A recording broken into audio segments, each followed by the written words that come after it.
Guys, there's 6 of us and there's 7 thrones. Who's that for? Well, whoever it is, I'm gonna love them no matter what, because they're an automatic part of the family.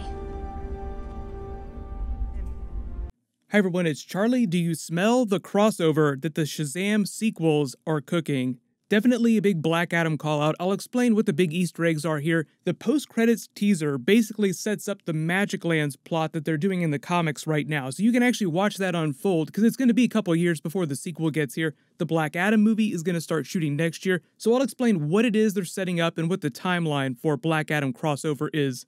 We're doing a new IMAX ticket giveaway. All you have to do to enter is be a subscriber and leave a Shazam or Black Adam comment on the video. So in this deleted scene from the Shazam movie, Mary Marvel just comes to the realization and says the thing that most of them have probably been thinking. There are only 6 of us, there are 7 thrones, there used to be 7 wizards.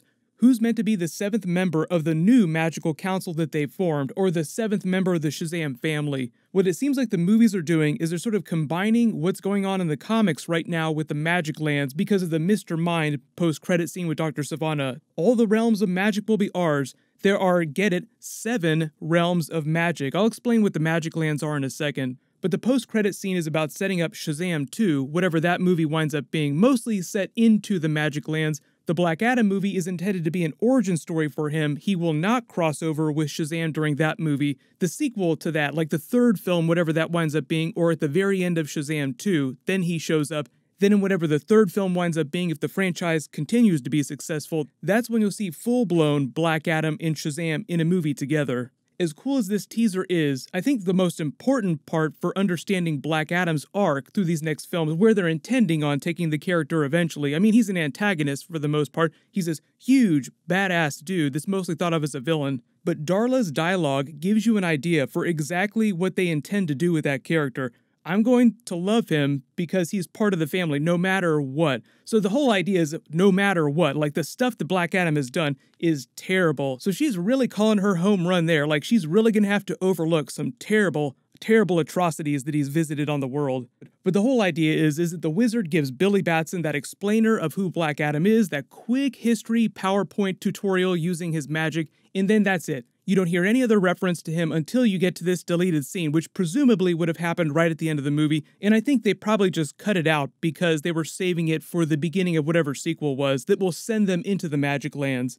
The way that this ties together with what's happening in the Shazam comics right now is that they just learned that a new person who's ruling over one of the realms of magic inside the Magic Lands, called the Fun Lands, tells them that he is the missing 7th member of their family. While they all barrel into the Fun Lands, which is basically this series of dimensions all connected within the sphere of the gods, within the larger DC multiverse, it's the part of the multiverse where all the higher beings live. Like you have the Monitors, you have Darkseid, the Forces of Apocalypse, Highfather, New Genesis, people on that level of power. So within it you have 7 interconnected dimensions of magic. But the way it's visualized within the Rock of Eternity is by this big map here with an interconnected cosmic train that takes them from realm to realm between dimensions.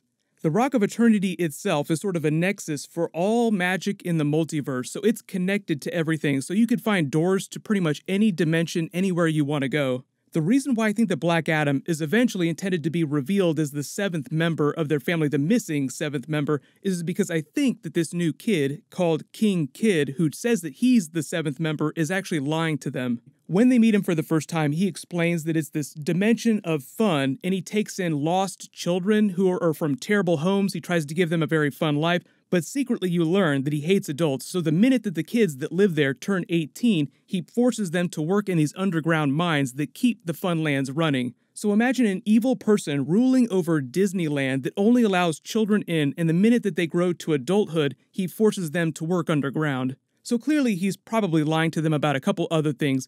The funny thing too is that the 7th member is actually represented by the exclamation point in the logo Shazam. The actual name isn't just the S-H-A-Z-A-M. So think about it this way. Black Adam lost his family, his wife. That's why within the world of the DC universe here, as the wizard tells it, he unleashed the 7 deadly sins as revenge on mankind. So he has no family and he's an orphan, just like all the other members of the Shazam family. until, like Darla says, the Shazam family tries to make him feel like he's part of their family, or at least try to, because Black Adam is mostly an antagonist for them in the comics, so it's not like they're going to warm up to him right away and he's going to immediately accept their invitation to become part of their family. You gotta get through a whole lot of Hadoukens and a whole lot of punching before that can happen. But when you think about this overall arc over whatever trilogy of Shazam movies they might be doing, you have the idea, like the second movie, we meet Shazam, they fight for a little while by the third film, and then some bigger threat manifests within the 7 realms of magic, the Magic Lands, and Black Adam has to team up with the Shazam family to stop it. Because, as part of this comic book arc, Black Adam shows up after the Shazamly has gone into the Magic Lands and thinks, oh my god, what are you doing? You're going to unleash all these horrors on the world. There's a reason why the Council of Wizards separated the Magic Lands from the physical realm, so he's actually trying to help the world by rushing in after the Shazam family to stop them from unleashing all this terrible stuff. They'll probably change a couple things about the comics, but like you look at the symbols representing the 7 different realms of magic, it's the same symbols on each of the thrones where the Council of Wizards sit. Now, it's a little bit different in the movie, the way they position the thrones, so it's not a one-to-one comparison, but you just have to imagine that each of the different members of the Shazam family and Black Adam will probably be responsible for protecting and guarding each of the 7 different realms of the Magic Lands. This is that clip that he posted talking about the Black Adam movie a little while ago after Shazam came out. It has great heart, and heart is our anchor. And can't wait for you guys to see it. I can't wait to play Black Adam.